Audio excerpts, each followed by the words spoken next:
अस्सलाम वालेकुम दोस्तों, उम्मीद करता हूँ सब खैरियत से होंगे। दोस्तों अगर आप भी यूट्यूब पर नए हैं तो आपके लिए ये वीडियो बहुत ख़ास है, क्योंकि इस वीडियो में मैं आपको बताने वाला हूँ कि आप कौन-सी 4 गलतियाँ करते हैं जिसकी वजह से आप आपके व्यूज़ बहुत कम आते हैं या फिर आपकी वीडियो एकदम से ग्रो करना बंद हो जाती है। उसकी वजह क्या होती है? उसकी वजह ये होती है दोस्तों मैं भी अपने 3-4 चैनल इस तरह से बर्बाद कर चुका हूँ, क्योंकि इसकी वजह ये होती है कि आपने रेगुलर 3-4 वीडियो एक साथ डाल दी। आज वीडियो डाल दी, कल डाली, परसों डाली। उसके बाद फिर आप क्या करते हैं, 2 दिन का गैप दे दिया, 3 दिन का गैप दे दिया, 1 हफ्ते बाद आप वीडियो अपलोड करते हैं। तो उससे क्या होता है कि यूट्यूब ये देखता है कि ये बंदा यूट्यूब को ज़्यादा टाइम नहीं दे रहा, तो यूट्यूब फिर आपको इग्नोर करता है जैसे आप यूट्यूब को इग्नोर कर रहे हैं। तो मैं एक चीज़ आपसे कहता हूँ कि मुसलसल आप 40 दिन तक रेगुलर वीडियो अपलोड करें। 40 दिन तक जब आप वीडियो अपलोड करेंगे तो उसके बाद यूट्यूब ये देखता है कि ये बंदा रेगुलर काम कर रहा है यूट्यूब पे, रेगुलर टाइम दे रहा है, मतलब यूट्यूब को इम्पोर्टेंट समझता है। तो यूट्यूब भी आपको इम्पोर्टेंट समझेगा और आपकी वीडियो को सजेस्ट करेगा दूसरे लोगों को। एक तो ये हो गया।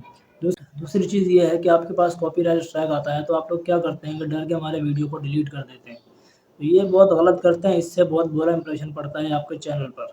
उससे ये होता है कि आपके जो व्यूज़ हैं वो एकदम से डाउन हो जाते हैं, आपका चैनल ग्रो करना बंद हो जाता है। क्योंकि यूट्यूब ये चीज़ देखता है कि इस चैनल पे, इस वीडियो पे हमने कॉपीराइट स्ट्राइक भेजी थी लेकिन वो वीडियो ही गायब हो गई। इसका मतलब ये है कि ये बंदा अपने कंटेंट बनाता ही नहीं है, ये दूसरों की वीडियो उठा के अपलोड कर देता है।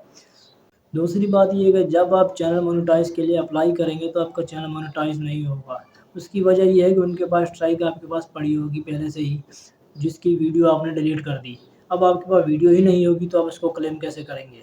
आपने क्या करना है, वीडियो को डिलीट नहीं करना। सबसे पहले आपने वीडियो को जाके प्राइवेट कर लेना है जिस पे आपके कॉपीराइट स्ट्राइक आता है।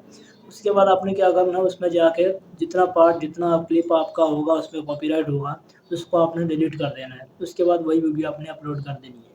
अब ये कैसे करना है, अगर मुझे टाइम मिला तो इस वीडियो में मैं आपको आगे बता दूँगा, नहीं तो मैं इसके लिए एक और वीडियो बनाऊँगा कल इंशाल्लाह, तो आप देख लें, उससे आपको बहुत आसानी हो जाएगी कि आपने किस तरह से कॉपीराइट स्ट्राइक वाला जो पार्ट होगा वीडियो का उसको डिलीट करना है। क्योंकि वीडियो बहुत मेहनत से बनती है और अगर आप पूरी वीडियो ही डिलीट कर देंगे तो फिर आपकी मेहनत और टाइम दोनों ज़ाया हो जाएँगे।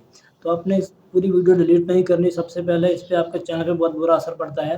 आपने पूरी वीडियो डिलीट नहीं करनी, सिर्फ़ आपने वो वाला क्लिप रिमूव करना होता है जिस पे आपका कॉपीराइट स्ट्राइक आई हुई होती है। कोई सॉन्ग आपने बैकग्राउंड में लगाया, कोई पिक्चर लगाई या कोई क्लिप आपने लगाया, तो सिर्फ़ उतना ही पार्ट आपने डिलीट करना है, बाकी को डिलीट नहीं करना। और तीसरी चीज़ ये है कि जब भी कोई आप न्यू यूट्यूबर आता है, न्यू चैनल बनाता है, तो यूट्यूब खुद बोलता है कि आप जितना ज़्यादा से ज़्यादा हो सके वीडियो को लोगों में शेयर करें। यूट्यूब, टिकटॉक, व्हाट्सएप वगैरह इधर-उधर अलग-अलग प्लेटफ़ॉर्म पे आप वीडियो को शेयर करें ज़्यादा से ज़्यादा, ताकि लोग आपकी वीडियो पे आएँगे तो आपका चैनल ग्रो करेगा। लेकिन आप लोग क्या करते हैं कि आप शेयर तो करते हैं, अब शेयर आप उसको करते हैं जिसको वीडियो की मतलब ज़रूरत ही नहीं होती, जो उसको लाइक ही नहीं करता। मिसाल के तौर पे आपका अगर कुकिंग का चैनल है, आप कुकिंग करते हैं, अब वो अपने व्हाट्सएप में या आप दोस्तों को भेजते हैं, ऐसे लोगों को जो इसको लाइक ही नहीं करते हैं, वो आपकी वीडियो को देखते ही नहीं हैं। मिसाल के तौर पे आपने अगर 10 बंदों को वीडियो भेजी अपनी, अब 10 में से आपकी वीडियो को 2 बंदों ने देखा है, 8 बंदों ने देखा ही नहीं है। तो उससे क्या होता है कि यूट्यूब ये देखता है कि यार इसकी वीडियो इतनी ख़ास नहीं है, मतलब लोग इसको इग्नोर कर रहे हैं तो इसकी वीडियो में दम नहीं है। तो वो आपकी वीडियो को आगे सजेस्ट ही नहीं करता, वो आपकी वीडियो को वहीं रोक के रख लेता है और आपके व्यूज़ बिल्कुल ही डाउन हो जाते हैं या फिर आते ही नहीं हैं। अब आपने करना क्या होता है कि आपने वीडियो किस तरह शेयर करनी है और कैसे शेयर करनी है। यू फेसबुक को आपने ओपन करना है, फेसबुक पे आपने जाके मिसाल के तौर पे आपने वीडियो बनाई है हाउ टू सब्सक्राइबर इंक्रीज़। जब आप ये चीज़ जाके फेसबुक पे सर्च करेंगे, तो इस तरह के बहुत सारे ग्रुप आ जाएँगे जहाँ पे लोग सब्सक्राइबर के लिए आते हैं। अब आपने वो वीडियो वहीं अपलोड करनी है उसी ग्रुप में, ताकि वहाँ पे लोग आपकी वीडियो को देखेंगे, क्योंकि वो आते ही इसीलिए हैं उस ग्रुप के कि उनको सब्सक्राइबर बढ़ाने हैं।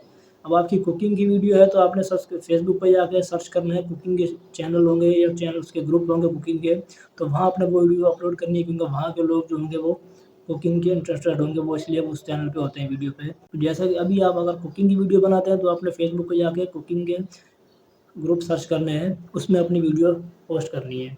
अब वहाँ पे जो लोग होंगे वो कुकिंग से इंटरेस्टेड होंगे तो वो आपकी वीडियो को 10 में से कम 8 तो आपकी वीडियो को वो चेक करेंगे, देखेंगे उस पे, तो आपके चैनल पे अच्छा इंप्रेशन पड़ेगा। और एक और चीज़ मैं आपको बताता चलूँ, अभी मैंने 2-3 दिन पहले एक वीडियो देखी थी एक लड़के की, तो उसने उसके तकरीबन 50,000 से ज़्यादा उसके सब्सक्राइबर थे और उसकी वीडियो भी अच्छी खासी उसने वीडियो बनाई हुई थी, बहुत उसने टाइम लगाया 2-3 साल। अब उसकी वीडियो जो है मोनेटाइज़ नहीं हो रहा, उसका चैनल मोनेटाइज़ नहीं हो रहा, वजह क्या है? Reuse content. अब ये रीयूज़ कंटेंट क्या होते हैं? अब आप लोग ये समझते हैं कि रीयूज़ कंटेंट का मतलब ये होता है कि आपने एक वीडियो डाल दी, फिर वही वीडियो दोबारा डाल दी। ये रीयूज़ कंटेंट ये नहीं होता है। रीयूज़ कंटेंट ये होता है कि किसी बंदे ने कोई वीडियो डाली, अब आपको वो इजाज़त देता है कि आप भी उसकी वीडियो, जैसे कॉपीराइट फ्री वीडियो या पिक्चरें आप लेके अपने चैनल पे अपलोड कर देते हैं। अब उसने तो आपको इजाज़त दे दी कि आप इसको अपलोड कर सकते हैं अपने चैनल पे। लेकिन जब आप मोनेटाइज़ के लिए एप्लीकेशन देंगे तो यूट्यूब आपको एक्सेप्ट नहीं करता। क्योंकि यूट्यूब ये देखता है कि ये वीडियो पहले दूसरे बंदे ने अपने चैनल से अपलोड की हुई है। अब आपने उसकी वीडियो उठा के अपने चैनल पे डाली है। अब कॉपीराइट तो आपको वो बंदा नहीं दे रहा, लेकिन यूट्यूब इसको एक्सेप्ट नहीं करता। तो ये गलती कभी मत करें। अपना ओरिजिनल कंटेंट बनाएँ, किसी के भी कॉपीराइट फ्री हो ना हो, आपने किसी का भी कंटेंट उठा के अपनी वीडियो पे नहीं लगाना। तो ये थी आज की वीडियो। इस वीडियो बनाने का मकसद ये था कि आपको समझ आ जाए, न्यू यूट्यूबर को समझ आए कि आपने करना क्या है। क्योंकि मैं भी अपने 2-3 चैनल इस तरह से बर्बाद करके बैठा हुआ हूँ। तो आप ये गलती हरगिज़ मत करें। छोटी-सी रिक्वेस्ट है कि अगर आप चैनल पे नए हैं तो चैनल को सब्सक्राइब करके बेल आइकन को ज़रूर दबा दें, ताकि न्यू आने वाली वीडियो का नोटिफ़िकेशन आपको मिल सके। तो मिलते हैं न्यू वीडियो के साथ। अल्लाह हाफ़िज़।